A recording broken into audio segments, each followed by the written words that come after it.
उसका prime example दूंगा। आजकल बहुत सारे लोग ना बस रेफ्यूजी केस लगाने की करते हैं कि भाई रेफ्यूजी केस लगा दो, किसी तरह से पीआर हो जाए। बेसिकली आपने हाथ रख के कसम खानी होती है। ये केस कुछ ऐसा था जिसमें कोई लेडी थी।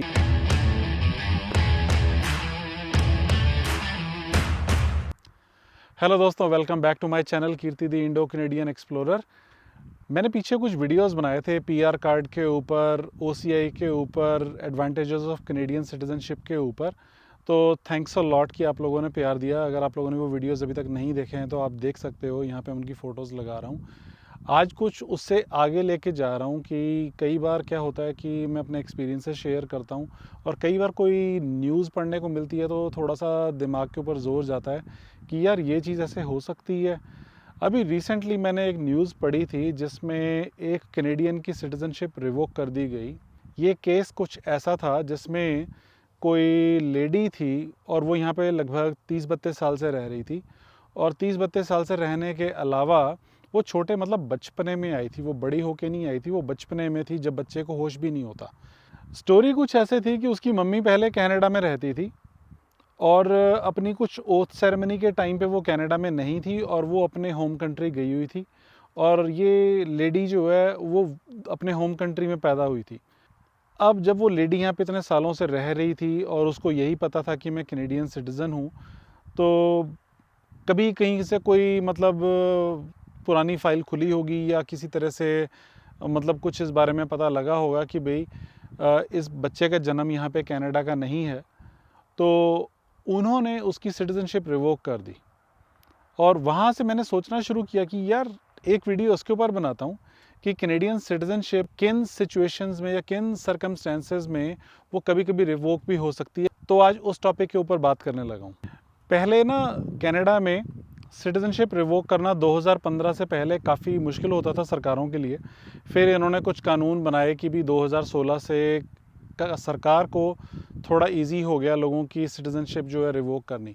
लेकिन उसमें कुछ कमियां थी, तो 2017 के आसपास इन्होंने उन कमियों को भी दूर किया, कुछ अमेंडमेंट्स की गई एक्ट में, और उसके बाद सिर्फ अब ये जो फैसला है ये फेडरल कोर्ट के पास रह जाता है कि वो किसकी सिटीज़नशिप रिवोक होने देते हैं या किसकी नहीं।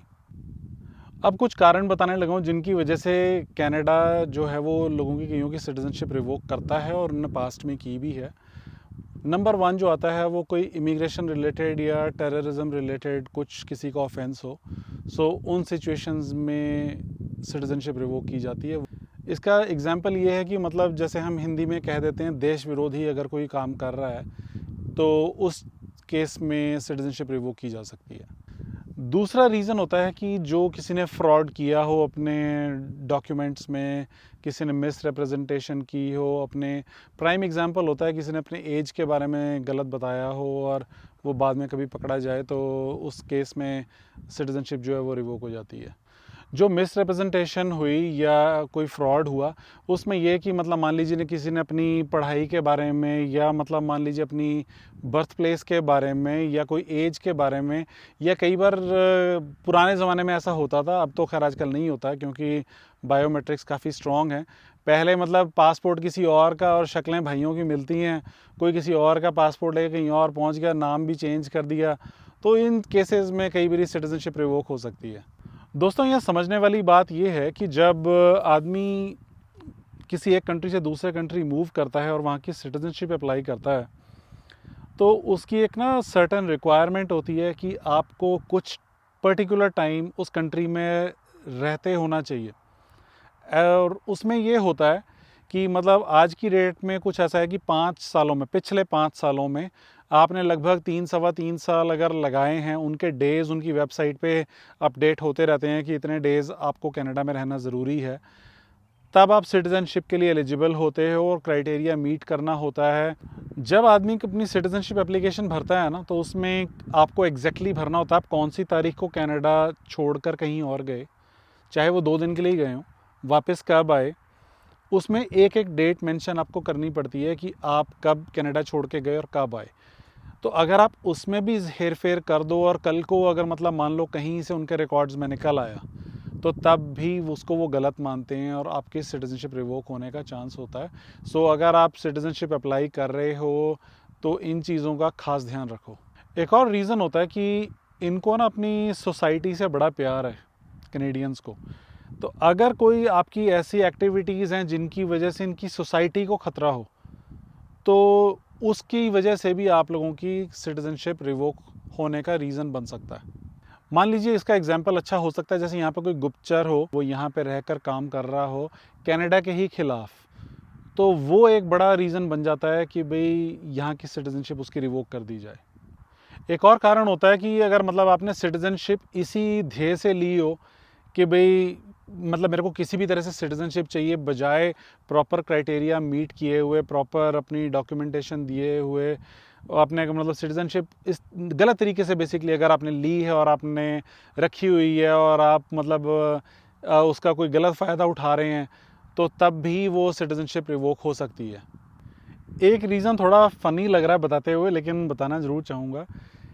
जब आदमी अपना सिटीज़नशिप एप्लीकेशन करता है और उसको इनविटेशन आता है अपना सिटीज़नशिप टेस्ट लिखने का, टेस्ट लिखने के बाद में ओथ सेरेमनी होती है इन पर्सन, वो जज के सामने ओथ सेरेमनी होती है। मान लीजिए किसी ने टेस्ट पास कर लिया लेकिन किसी वजह से ओथ सेरेमनी नहीं हो पाई, तो उसकी सिटीज़नशिप मानी ही नहीं जाती, क्योंकि उसने एक जज के सामने ओथ सेरेमनी में पार्टिसिपेट ही नहीं किया। यहाँ पे एक चीज़ कहना चाहूँगा कि कोविड टाइम में इन्होंने कुछ टाइम के लिए वो ऑनलाइन की थी और कुछ टाइम के लिए स्टॉप भी की गई थी कि भाई ओथ सेरेमनीज़ जो हैं वो बाद में रिज्यूम होंगी, और वो बाद में रिज्यूम भी हुई हैं।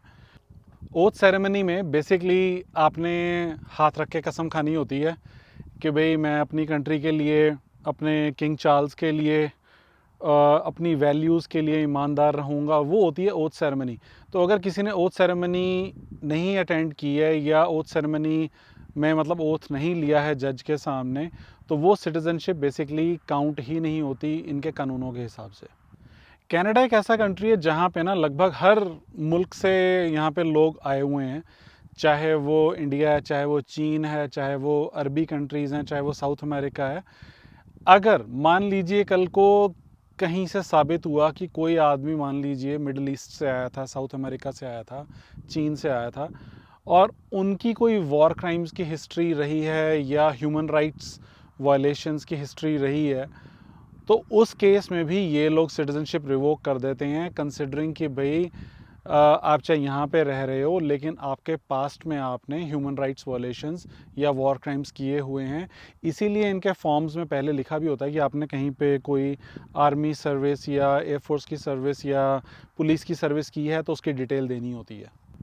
अब दुनिया काफ़ी बदल रही है, कई कंट्रीज़ हैं वहाँ पे ड्यूअल सिटीज़नशिप अलाउड नहीं है, या कई कंट्रीज़ के बीच में इक्वेशंस इतनी अच्छी नहीं हैं, और हो सकता है कि कल को आप कैनेडियन सिटीज़नशिप बन चुके हैं, उसके बाद आप दोबारा अपनी होम कंट्री की सिटीज़नशिप ले लें, या कल को मान लो आप कहीं और चले जाते हो फैमिली रीजंस की वजह से, और उन कंट्रीज़ की अगर कनाडा के साथ इक्वेशन ठीक नहीं है, तब आपकी सिटीज़नशिप पे हो सकता है कोई क्वेश्चन मार्क लग जाए। एक और रीज़न होता है कि अगर आपने परमानेंट रेजिडेंसी गलत तरीके से सिक्योर की है और आप परमानेंट रेजिडेंट बन भी गए हो कनाडा के, उसका प्राइम एग्जांपल दूंगा। आजकल बहुत सारे लोग ना बस रेफ्यूजी केस लगाने की करते हैं कि भाई रेफ्यूजी केस लगा दो, किसी तरह से पीआर हो जाए।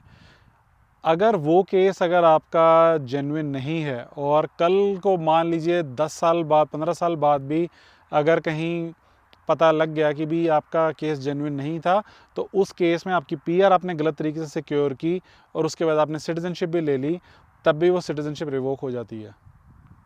सिटीज़नशिप रिवोक होने का भी ना ये लोग प्रॉपर प्रोसीजर फॉलो करते हैं, उसकी इन्वेस्टिगेशन वगैरह होती हैं, उसके बाद में जाके रिवोक होती है, उसमें पूरे स्टेप्स ये लोग फॉलो करते हैं।